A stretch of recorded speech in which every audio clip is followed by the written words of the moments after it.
Now at 6, just how many visitors are expected at Marion Days in Carthage? Plus, advice from experts on how to protect the elderly from the dangerous heat. And some local healthcare providers offer a free lunch and vaccinations. The 4 states' most watched news starts now. It could be a record turnout. It's too soon to estimate just how many people are gathered in Carthage for Marion Days, but the Carthage Chamber expects the city to grow by 100,000 over the weekend.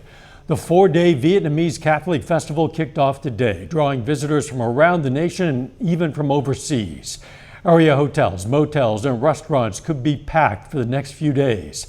And thousands of participants are staying in tents despite the heat.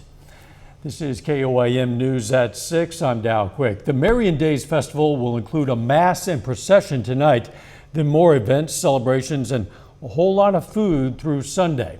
What weather should we expect? Chief Meteorologist Doug Heddy joins us now with a first look. Well, of course, we know it's been super hot, super humid all week long, and we are going to continue with the heat as we go through the next couple days, but we are going to see a few changes out there. First off, 93 in Joplin, 93 in Pittsburgh, looking pretty good. You can see our temperatures low to mid 90s, upper 90s once you get out across southeastern Kansas. It's the humidity that's been making it feel so sticky and so muggy across the area, and that's why we have heat indices. Most of us from about 100 upwards to 112, 113 once you get down toward Grand Lake. Looking outside, we do have a few clouds in our southern counties. We'll pick up a few isolated little thunderstorms as we go through the night, but most of you are going to end up staying dry. As we go through the evening, we slide back through the 90s, 80s, eventually a little bit cooler tonight as we should back down into lower 70s for overnight lows. We have a weak little cold front that is dropping through. And what this is going to do for us is knock our temperatures down 1 or 2 notches, but it's also going to lower our humidity. On Friday, 72 in the morning, 87 by noon. High temp right around 93 degrees, and the humidity is not going to be as bad. Even on Saturday, 94, but on Sunday we start to sneak those temperatures back up. So lower humidity for Saturday, but the humidity starts to return by the time we head into Sunday. But at least we're looking a little bit better as we go through the next few days. Of course, your full forecast coming up here in a bit. See you in a few. Vulnerable populations like the elderly can be more susceptible to heat-related illnesses. Experts say it's important to take precautions like staying hydrated. KOIM's Melissa Alexis has more. Temperatures over 100, it's just hard to keep cool. Floyd Gwaltnett frequents the Joplin Senior Center weekly for bingo and socialization. He says it's been too hot to spend extended periods of time outside. I go walk to the mail and get it, and then come back. He prefers to spend his time inside at the Senior Center as opposed to outdoors in the heat. He even plans his daily walks around avoiding the hottest parts of the day. Early in the morning, I'll walk around my apartment complex, and then late at night. Adrienne Weston is the Public Education and Information Specialist at Area Agency on Aging in Joplin. And she says health issues can make seniors more susceptible to the heat. People that have blood pressure problems may be on medication that can affect the levels of hydration in your body. So you really want to listen to your body and make sure that you're keeping your hydration balanced. Weston says the agency helps out by providing free fans to seniors who need it. One of her concerns are retired people who may avoid turning on their air conditioners to avoid a high electricity bill. A lot of people that do live on fixed income, they have very, very limited resources to begin with.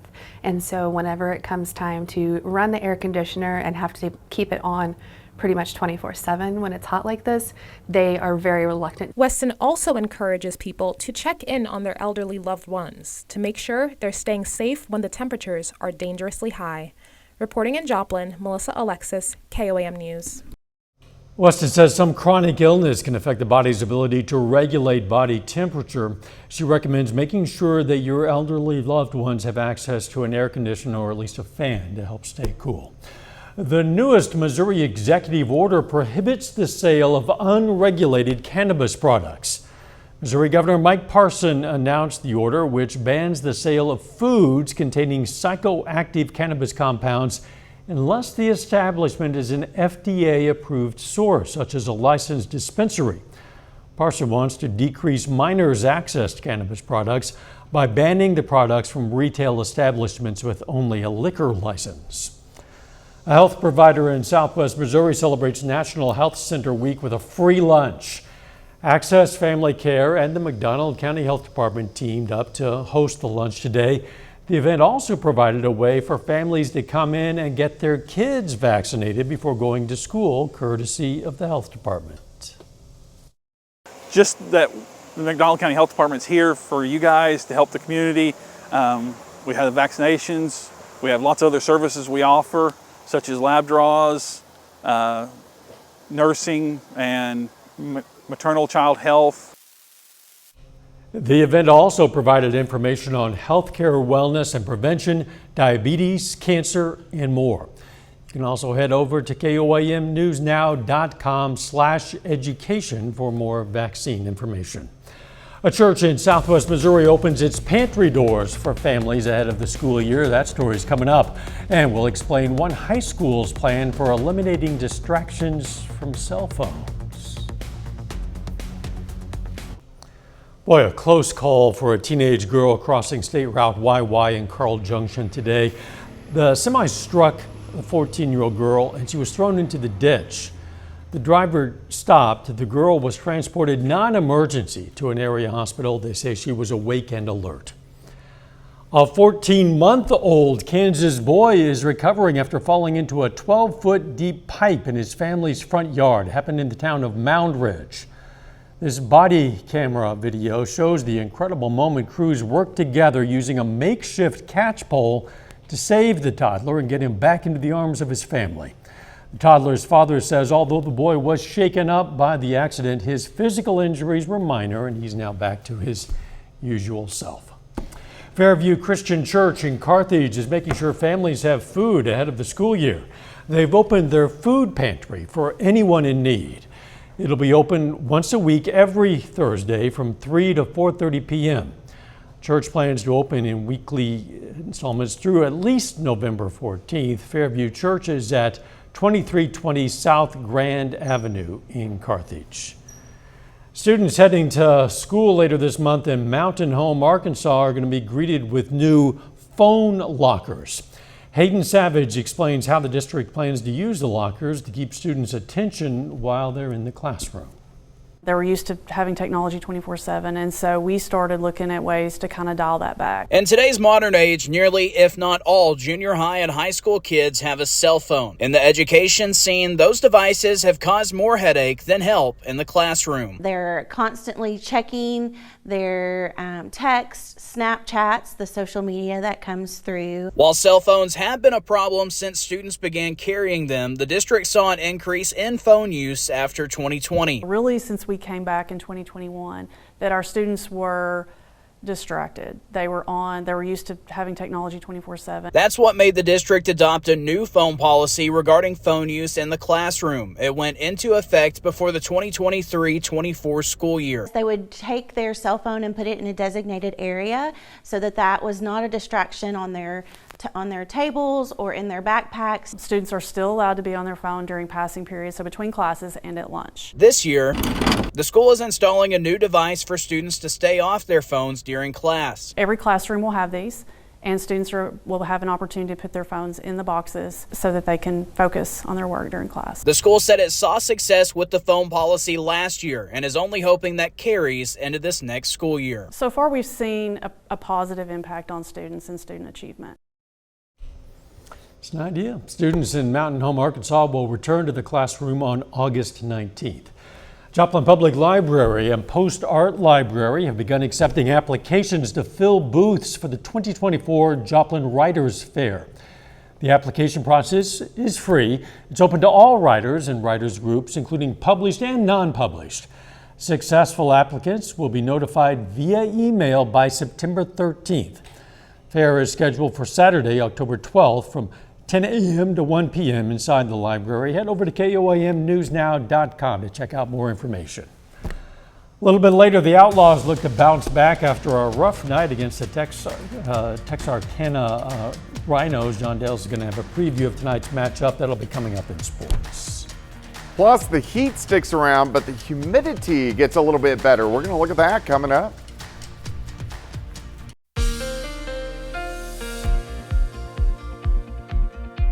Well, of course, another hot, another humid day for us today. Temperatures mid to upper 90s across the region, but those heat indices about 105 to 110 across the area throughout the daytime hours. Great shot. This is our Cornell Arts and Entertainment Complex tower cam. We are looking in downtown Joplin. Let's go outside.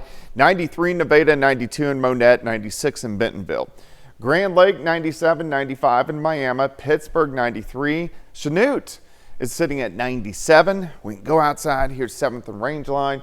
West-southwesterly winds at about 5 to 10. And our temperature is sitting at 93 degrees. Now, the humidity is still up there. Look at our dew points, 70 to about 75. Notice how they're starting to back off once you get into our northwestern counties. Our humidity is going to drop a little bit as we go through the next couple days. We're still sitting in that muggy to soupy range, but it will get a little bit better. Heat indices from about 100 upwards to 112, 113 once you get into northeastern parts of Oklahoma. Through the evening, sliding back through the 90s, 80s. I think most of us will bottom out lower 70s later on tonight.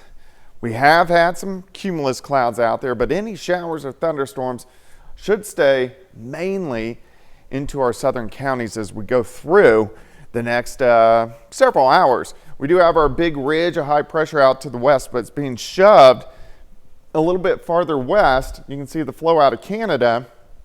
Temperatures, they're going to cool down a notch or two, but our humidity is going to get better as we go through the next couple days. By the overnight hours tonight, a few scattered thunderstorms in our southern counties, but I think most of us back down lower 70s for overnight lows. As we go through the middle of Friday, upper 80s, I think most of us 93-ish for a high tomorrow. So it is going to be better than what we have seen over the past several days.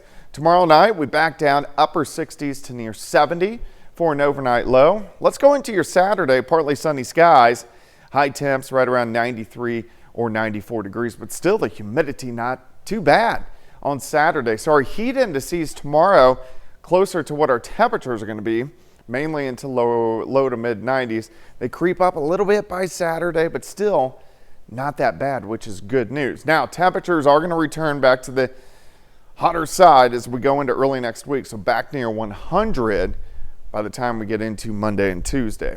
93 tomorrow, 94 Saturday, 96 on Sunday. Back to 99 on Monday, and then we hang out near that triple-digit mark once again as we go through most of next week. Some scattered thunderstorms late next week. Certainly, we will be ready for scattered thunderstorms by late next week. Yeah, definitely. We need them now. Thanks, Doug. You bet. Still ahead, the Cardinals try to continue their hot streak on the road at Wrigley Field, and a former Parsons Viking continues his baseball career at NEO. John Dales has those stories and more coming up next.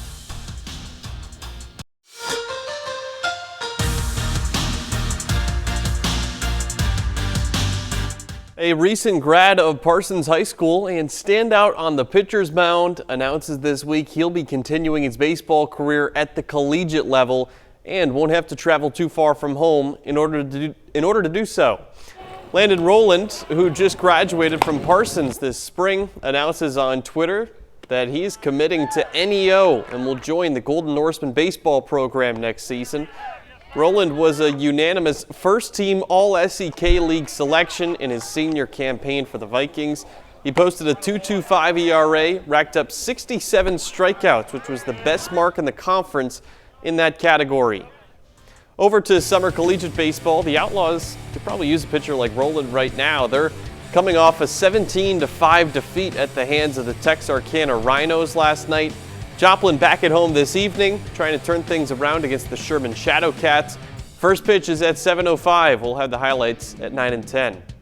Over to Major League Baseball, the Royals are fresh off a series sweep over the White Sox on the road in Chicago. Tonight, the Cardinals are in the Windy City, but on the north side of the city as they take on the Cubs at Wrigley Field. First pitch between the two NL Central rivals, about 40 minutes away. This series is a chance for the Redbirds to really put away the Cubs, who are 10 games out of the division, but just 6.5 games out of a wild card spot. St. Louis also currently on the outside looking in, 1.5 games out of the NL's third wild card spot. Now the Royals are on the road as well, taking on the Tigers at Comerica Park. KC is in control of the third AL wildcard spot entering the day. That game just getting started about a half hour ago, but the Royals already lead 3-0 in the third after a first inning home run from Vinny Pasquantino. Switching gears to the NBA, 14-year veteran Gordon Hayward announces his retirement this morning. His time with the Oklahoma City Thunder was very short-lived. Hayward came to OKC as part of a 3-team trade this past February. He was thought to be part of the Thunder playoff push, but averaged just 17 minutes and 5 points per game with OKC, both of which were career lows. Hayward was a one-time NBA All-Star with the Utah Jazz back in 2017. Over at the 2024 Olympics in Paris, it's an historic day for several American athletes. Now we'll start with women's gymnastics. No surprise here, Simone Biles wins the all-around gold. Then Team USA in the men's 4 rowing wins the gold medal, which is the first time they've done so in 64 years. 1960 was the last time the Americans took home the gold in that event. Over to the pool, 17-year-old Summer McIntosh wins her second gold medal of this Olympics. She already won the 400-meter individual medley. Today, she takes first in the finals of the 200-meter butterfly, and Regan Smith gets the silver. Lee Kiefer becomes the most decorated U.S. foil fencer with her third Olympic gold. Then back to swimming. Katie Ledecky becomes the most decorated U.S. female Olympian of all time with her 23rd career medal.